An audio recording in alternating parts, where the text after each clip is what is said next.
Hai semua, saya Sondang Mariantina Sinaga dengan NIM 3201131015, mahasiswa Pendidikan Geografi Fakultas Ilmu Sosial Universitas Negeri Medan.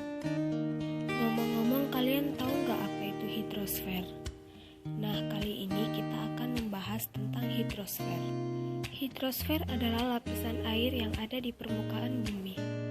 Kata hidrosfer berasal dari bahasa Inggris hydrosphere, hidro yang berarti air, dan sphere yang berarti bulatan atau ruang lingkup. Jadi, hidrosfer merupakan lapisan air yang menyelimuti bumi. Unsur-unsur hidrosfer. 1. Unsur angin adalah sumber yang menentukan sebuah kekuatan temperatur dari udara atau pada kondisi uap air di suatu tempat.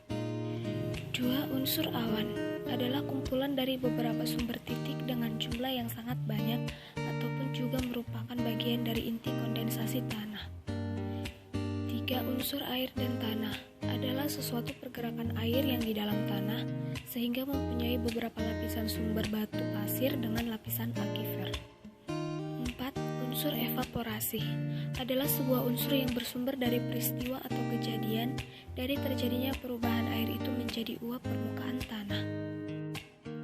5. Unsur evapotranspirasi adalah gabungan dari beberapa sumber penguapan air dan tanaman ke permukaan bumi, kemudian meresap ke dalam tanah.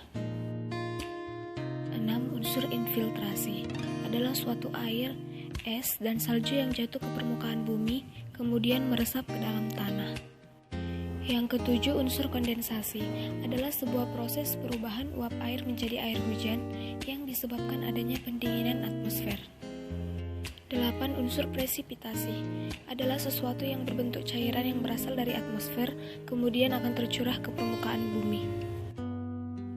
9. Unsur runoff adalah sebuah pergerakan air yang meresap ke dalam tanah pada tempat-tempat tertentu. 10. Unsur tubuh air adalah bagian air yang dapat beberapa macam sumber seperti sungai, rawa, danau, waduk, dan lain sebagainya. Selanjutnya ada siklus hidrologi. 1. Siklus panjang.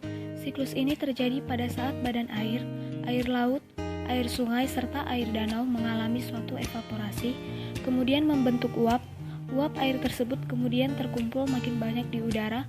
Setelah itu uap air tersebut menjadi jenuh, lalu terjadi kondensasi itu menjadi awan kristal es, kemudian awan terdorong ke pegunungan. Setelah itu awan turun di dalam bentuk hujan, es, salju pada lereng gunung. Lelehan es tersebut kemudian menyerap ke dalam tanah, setelah itu kembali ke badan air. 2. Siklus pendek. Air laut mengalami suatu evaporasi atau penguapan, kemudian mengalami kondensasi, lalu terbentuk awan, setelah itu turun hujan di atas laut, lalu air kembali menjadi air laut yang akan kembali mengalami evaporasi lagi.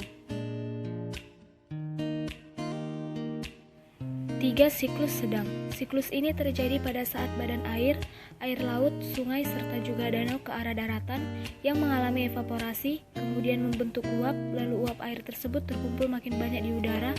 Setelah itu uap air itu menjadi jenuh, kemudian mengalami suatu kondensasi, lalu kemudian akan turun hujan, air hujan yang jatuh di daratan, kemudian air tersebut ini bergerak menuju badan air.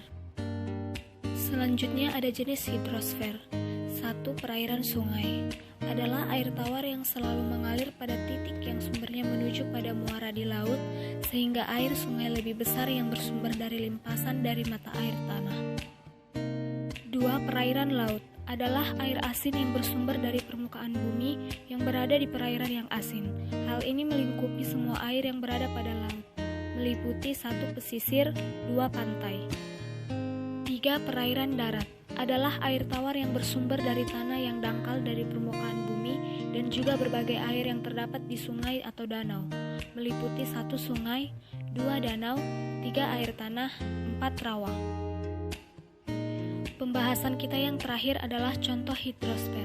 Secara umum, hidrosfer terdapat beberapa lapisan yang diartikan ialah sebagai lapisan air terhadap permukaan bumi, yang terdiri dari 1. Lautan, 2. Air tawar, 3. Air permukaan, 4. Air tanah, 5. Air gletser.